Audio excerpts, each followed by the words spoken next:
പൗരത്വ ഭേദഗതി നിയമവുമായി ബന്ധപ്പെട്ട പ്രതിഷേധങ്ങൾക്കിടയിൽ നമ്മൾ ആരും രണ്ട് മുഖങ്ങളെ അത്ര പെട്ടെന്നൊന്നും മറക്കില്ല. അതിലൊന്ന് പ്രിയങ്ക ഗാന്ധിയാണ്, മറ്റൊരാൾ മമതാ ബാനർജി. യോഗിയുടെ യിൽ നിന്ന് യോഗിക്കെതിരെ ശക്തമായ പോരാട്ടം കാഴ്ചവെക്കുന്ന പ്രിയങ്ക ഗാന്ധി, കേന്ദ്ര സർക്കാരിനെ വരച്ച വരയിൽ നിർത്തി കൃത്യമായി മറുപടി നൽകുന്ന മമതാ ബാനർജി. ഈ രണ്ടുപേരും അത്ര പെട്ടെന്നൊന്നും നമ്മുടെ മനസ്സിനകത്ത് നിന്ന് മാഞ്ഞു പോവുകയില്ല. പൗരത്വ ഭേദഗതി നിയമവുമായി ബന്ധപ്പെട്ട ഈ രണ്ടുപേരും ഏറ്റെടുത്ത് മുന്നോട്ട് വന്ന കാര്യങ്ങൾ അത്രത്തോളം വലുതായിട്ടുള്ള സംഭവങ്ങൾ തന്നെയാണ്.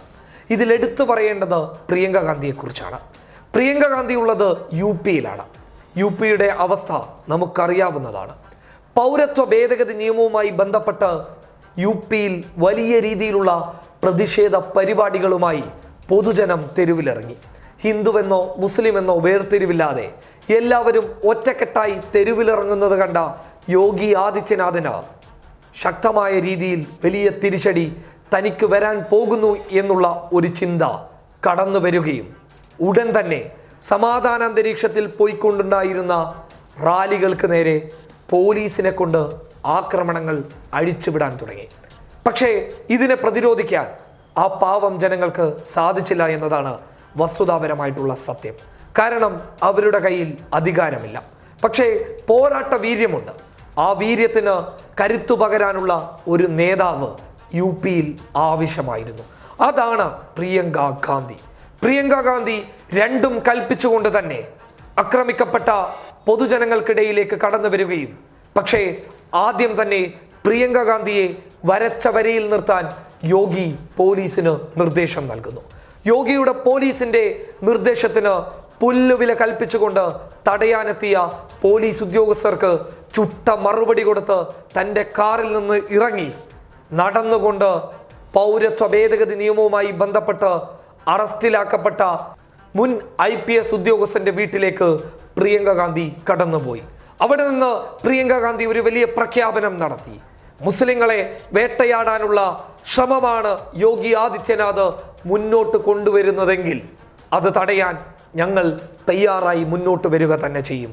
ഒരു കാരണവശാലും മുസ്ലിങ്ങളെ പൗരത്വ ഭേദഗതി നിയമവുമായി ബന്ധപ്പെട്ടിട്ടുള്ള വിഷയത്തിൽ അടിച്ചമർത്താൻ ഞങ്ങൾ അനുവദിക്കുകയില്ല.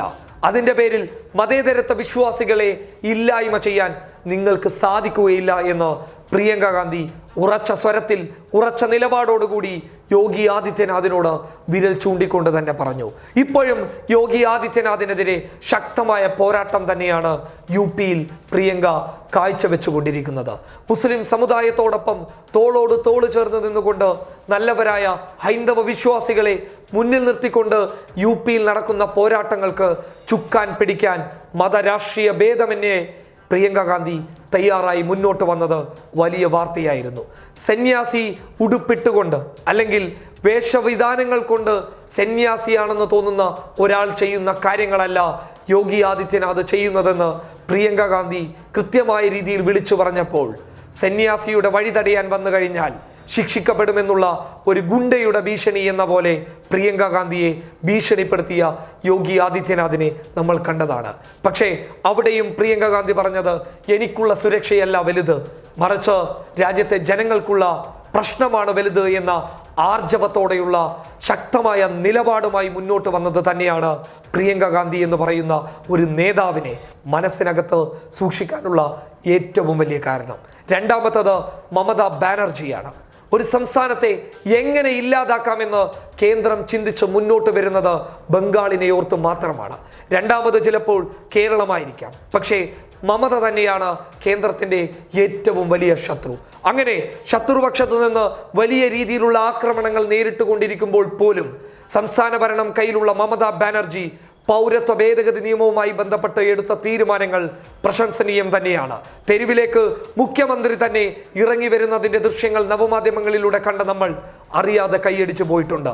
ഈ രണ്ടുപേരും നമ്മൾ ഒരിക്കലും മറക്കാൻ പാടില്ലാത്ത നേതാക്കളാണ്, ശക്തന്മാരാണ്. ഈ രണ്ടുപേരുമാണ് ഇന്ത്യയിലെ താരങ്ങൾ. News desk public Kerala.